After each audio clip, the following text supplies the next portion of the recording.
Jag tycker att det var ett bra initiativ av Somalia Dialogcenter här att kalla till det här mötet. Och den här filmen vi fick se är bra att man vågar prata om de bekymren som finns inom den somaliska diasporan. Diskussionen som vi har haft efteråt är att vi måste lära oss mer om samhället och sprida kunskap om hur det svenska samhället fungerar till den somaliska gruppen.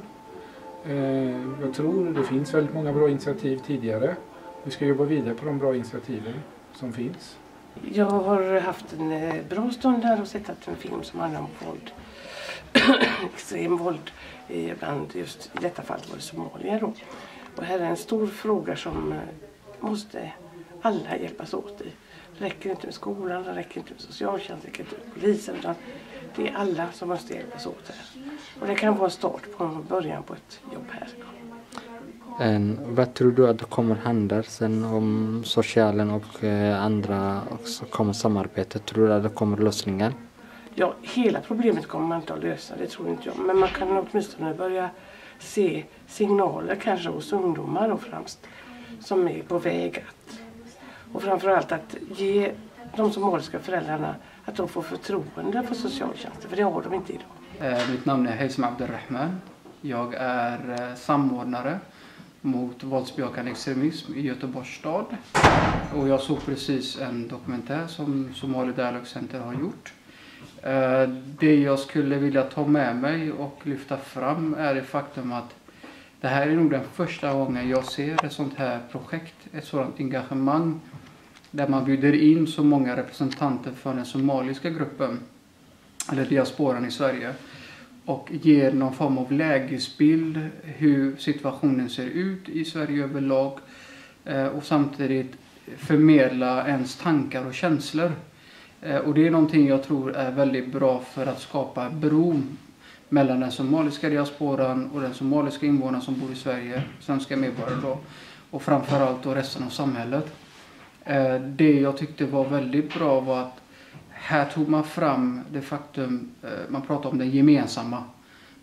Det handlar inte om att det är en familj som drabbas, utan när det är en familj drabbas så drabbas alla tillsammans. Det spelar ingen roll om man är ung, om man är gammal, om man är kvinna eller man för den delen. Och jag vet också av erfarenhet att när en somalisk familj drabbas i Sverige så drabbas också en annan somalisk familj i Somalia. Och därför är det väldigt viktigt att alla går ihop och alla arbetar för att hindra att barn hamnar i kriminalitet, hindra att barn inte klarar sina skolor, hindra att barn och familjer inte blir en verklig del, ett bra verktyg för svenska samhället. Sedan skulle jag vilja säga att det som idén jag fick i huvudet var att jag hade velat se mer av verkligheten som många somalier i Sverige upplever, alltså vardagsverklighet. Inte så mycket en politisk fråga eller en fråga som berör kriminalitet eller våldsbejakande extremism, utan vad är det för vardagsutmaningar somalier stöter på om man nu till exempel går i SFI? Vad är det för utmaningar? Vad har man för svårigheter när man är i SFI? Vad har man för svårigheter i till exempel när man söker jobb eller bostad? Eller för den delen lyfta upp vad är det som är bra i Sverige? Vad är det som är så himla bra när man kanske söker ett jobb? När man träffar andra människor? Eller när man går i SFI, man träffar andra människor, andra kulturer. Det har varit fantastiskt att se mycket mer av Somalia i Sverige.